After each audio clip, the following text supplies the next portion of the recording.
Hello. आज का हमारा जो टॉपिक है वो है जेनेटिक्स टर्मिनोलॉजी, आनुवांशिक शब्दावली। आनुवांशिक शब्दावली, हम आनुवांशिक शब्दावली के बारे में पढ़ेंगे।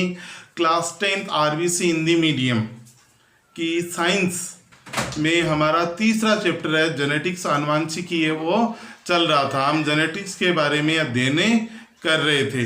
आज जेनेटिक्स में आनुवांशिक शब्दावली के बारे में हम अध्ययन करेंगे। इसमें जो सबसे पहला पॉइंट आता है वो आता है जीन।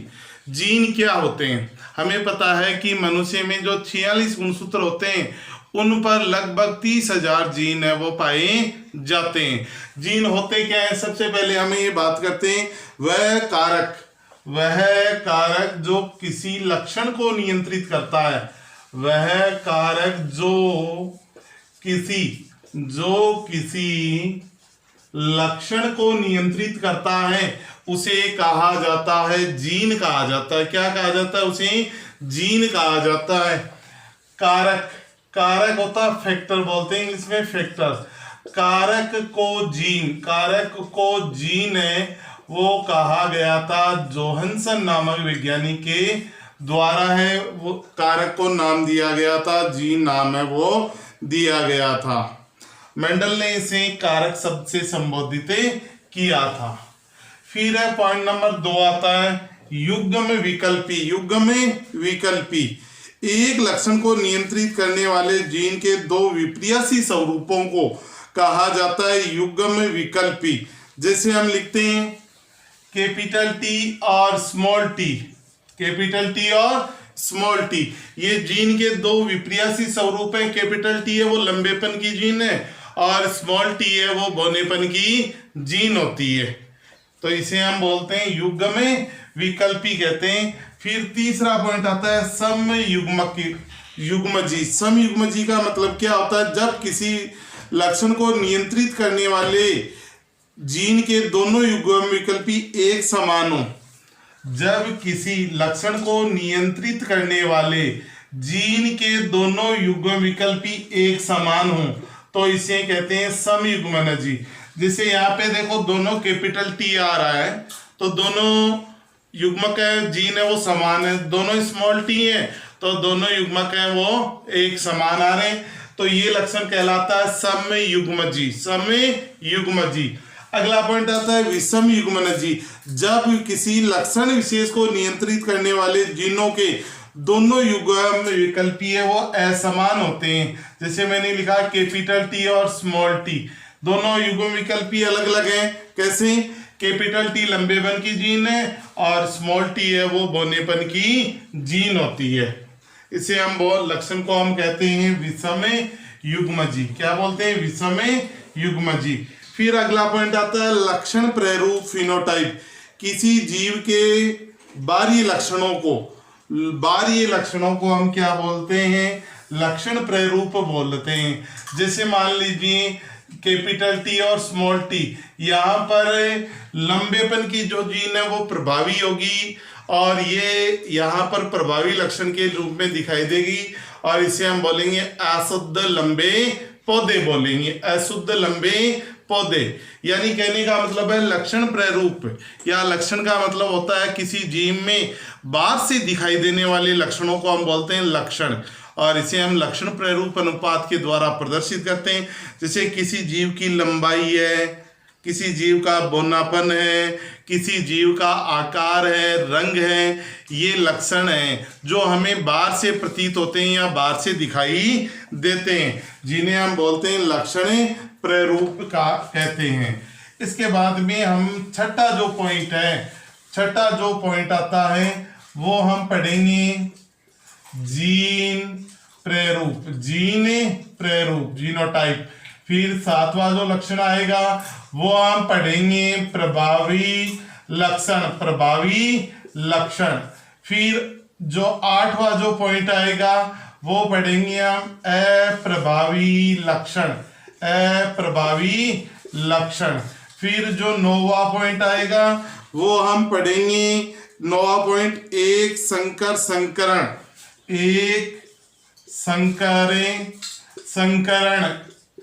और फिर हम 10वां जो पॉइंट है वो पढ़ेंगे द्विसंकरे संकरण, द्विसंकरे संकरण। इन 5 पॉइंटों के बारे में हम चर्चा करेंगे। अब देखो जीन प्रारूप, जीन प्रारूप का मतलब क्या होता है? किसी जीव की कोशिकीय रचना को जीन प्रारूप कहते हैं। जैसे मैं लिखता हूं दोनों कैपिटल टी, दोनों कैपिटल टी, इसमें जो जीन प्रारूप है वो दोनों है कैपिटल टी है। तो किसी जीव की जीनी संरचना या कोशिकीय जो संरचना होती है उसी को हम कहते हैं जीन प्रारूप कहते हैं। फिर आता है प्रभावी लक्षण। प्रभावी लक्षण का मतलब क्या होता है? देखो प्रभावी लक्षण का मतलब है वह लक्षण जो एफ1पीडी में, वह लक्षण जो एफ1पीडी में अपने प्रभाव को व्यक्त करता है उसे कहा जाता है प्रभावी लक्षण। जैसे उदाहरण लेते हैं कैपिटल टी और स्मॉल टी, कैपिटल टी और स्मॉल टी। यहाँ पर कैपिटल टी है वो प्रभावी लक्षण है और स्मॉल टी है वो है अप्रभावी लक्षण। जैसे दूसरा पॉइंट आता है अप्रभावी लक्षण। अप्रभावी लक्षण का मतलब क्या होता है? वह लक्षण जो एफ1पीडी में अपने प्रभाव को व्यक्त नहीं करता है उसे कहते हैं अप्रभावी लक्षण। जैसे यहाँ स्मॉल टी है वो अपने प्रभाव को व्यक्त नहीं करेगा तो ये कहलाएगा अप्रभावी लक्षण। फिर अगला पॉइंट आता है एक संकर संकरण।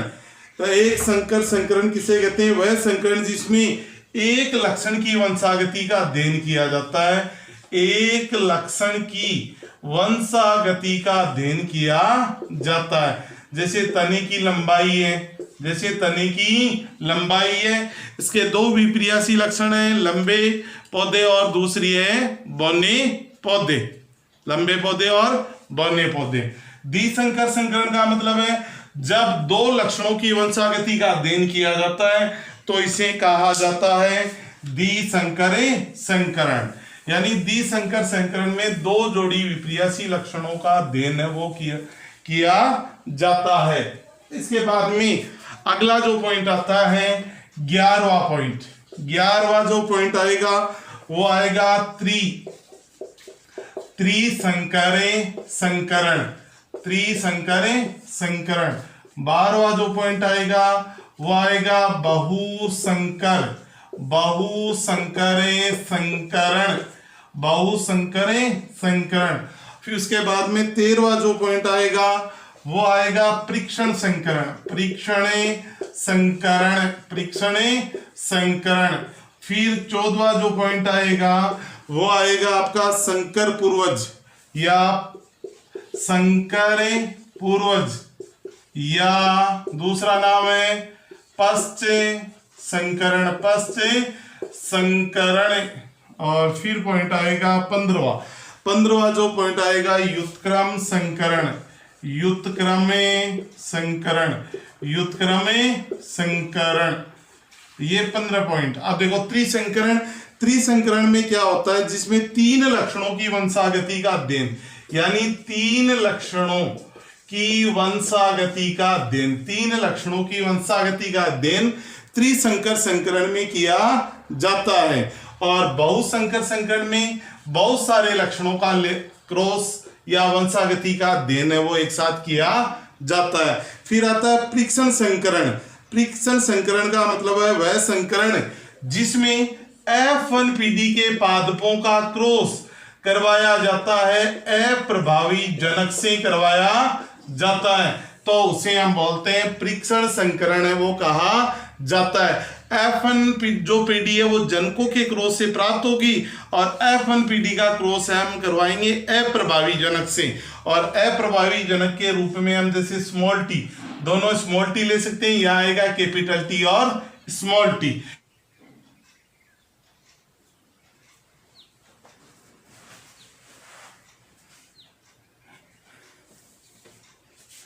देखो संकर पूर्वज या पश्च संकरण का मतलब क्या होता है? जब F1PD के पादपों का जो क्रॉस है दोनों जनकों में से किसी एक के साथ करवाया जाता है। एक के साथ का मतलब है या तो प्रभावी के साथ में करवाएंगे या करवाएंगे अप्रभावी के साथ में है वो क्रॉस करवाएंगे तो इसे हम कहेंगे संकर पूर्वज या पद से संकरण।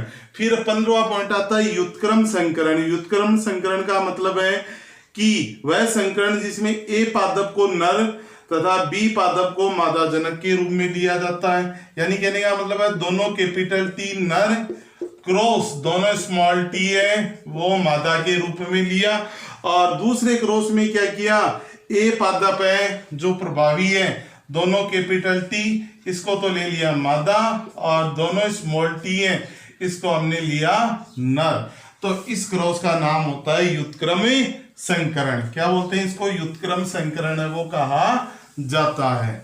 ये हो गए हमारे 15 पॉइंट। अब हम अध्ययन कर देंगे 16वें पॉइंट के बारे में।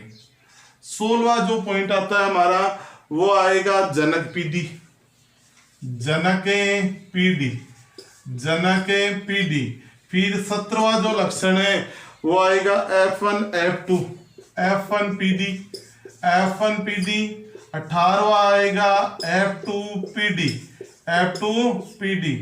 19वां जो लक्षण है वो आएगा एक संकर अनुपात, एक संकर अनुपात।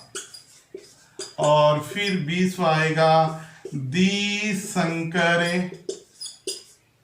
अनुपात, द्विसंकर अनुपात। जनक पीढ़ी का मतलब क्या होता है, जनक पीढ़ी का मतलब होता है जब जनकों का क्रॉस करवाया जाता है, जब जनकों का क्रॉस करवाया जाता है तो उसे जनक पीढ़ी कहते हैं।